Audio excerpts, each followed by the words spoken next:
AI needs to be disarmed. അതായത് കയ്യിൽ ആയുധവുമായി നിൽക്കുന്ന ഒരു ശത്രുവിനെ നമ്മൾ എങ്ങനെ നിരായുധീകരിക്കുമോ അതുപോലെ AI-യുടെ അനിയന്ത്രിതമായ ശക്തിയെ നമ്മൾ പിടിച്ചുകെട്ടണമെന്ന്. ടെക്നോളജിയുടെ കാര്യത്തിൽ വത്തിക്കാൻ ഇത്രയധികം ആശങ്കപ്പെടാനും ആഗോളതലത്തിൽ ഇത്രയും ശക്തമായ ഒരു ഇടപെടൽ നടത്താനും എന്താണ് കാരണം നോക്കാം. നമ്മൾ കാണുന്ന AI-യുടെ തിളക്കമുള്ള ലോകത്തിന് പിന്നിൽ ഭയപ്പെടുത്തുന്ന ചില യാഥാർത്ഥ്യങ്ങളുണ്ട്. സിലിക്കൺ വാലിയിലെ വൻകിട ടെക് കമ്പനികൾ പണിയുന്നത് ഒരു പുതിയ ടവർ ഓഫ് ബാബൽ ആണ് എന്നാണ് പോപ്പ് ലിയോ മുന്നറിയിപ്പ് നൽകുന്നത്. അതായത് ലോകത്തിന്റെ മൊത്തം നിയന്ത്രണം ഏതാനും ചില കോർപ്പറേറ്റ് മുതലാളിമാരുടെ കൈകളിലേക്ക് ഒതുങ്ങാൻ പോകുന്നു എന്നർത്ഥം.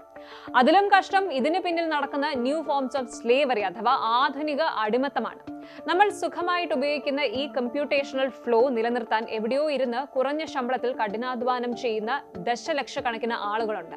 കുട്ടികളെ കൊണ്ട് ആഫ്രിക്കയിലെ മൈനുകളിൽ നിന്നും റെയർ എർത്ത് എലിമെന്റുകൾ എടുപ്പിക്കുന്നു. കണ്ടന്റ് മോഡറേറ്റേഴ്സ് മോശം വീഡിയോകൾ കണ്ട് മാനസികമായി തകരുന്നു. ഇവരുടെയൊക്കെ ചോരയും നീരുമാണ് ഈ AI സാങ്കേതിക വിദ്യ എന്നാണ് പോപ്പ് ഓർമ്മിപ്പിക്കുന്നത്. അടുത്തതായി പോപ്പ് പറയുന്നത് നമ്മുടെയൊക്കെ ജോലി സ്ഥലങ്ങളെയും അതുപോലെ മാനസികാരോഗ്യത്തെയും കുറിച്ചുമാണ്. കമ്പനികൾ കടുത്ത ലാഭത്തിന് വേണ്ടി മാത്രം ആളുകളെ പിരിച്ചുവിട്ട് AI കൊണ്ടുവരുന്നത് മനുഷ്യന്റെ ആത്മാഭിമാനത്തെ ചോദ്യം ചെയ്യുന്നതാണ്. The pursuit of greater profits cannot justify systematically sacrificing jobs. ലാഭത്തിന് വേണ്ടി മനുഷ്യന്റെ തൊഴിൽ കളയരുത്. മറ്റൊരു പ്രത്യേക പോയിന്റ് എന്താണെന്ന് വെച്ചാൽ ഇന്നത്തെ കാലത്ത് ആളുകൾക്ക് കൂട്ടുകാരെക്കാൾ താല്പര്യം AI ചാറ്റ് ബോട്ടുകളോടാണ്.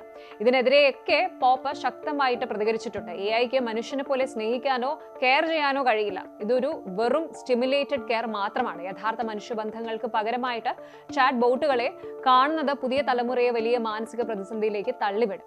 ഈ പ്രഖ്യാപനത്തിലെ ഏറ്റവും സീരിയസ് ആയിട്ടുള്ള ഭാഗം വരുന്നത് യുദ്ധങ്ങളെ കുറിച്ചാണ്. നിലവിലെ ട്രംപ് ഭരണകൂടത്തിന്റെ സൈനിക നയങ്ങളെയും അമേരിക്കൻ പ്രതിരോധ വകുപ്പ് ആന്ത്രോപിക് പോലെയുള്ള AI കമ്പനികളുമായി ഉണ്ടാക്കുന്ന ഡീലുകളെയും പരോക്ഷമായും വിമർശിച്ചുകൊണ്ട് യുദ്ധത്തിൽ AI ഉപയോഗിക്കുന്നതിനെ പോപ്പ് കടുത്ത ഭാഷയിൽ അപലപിച്ചു.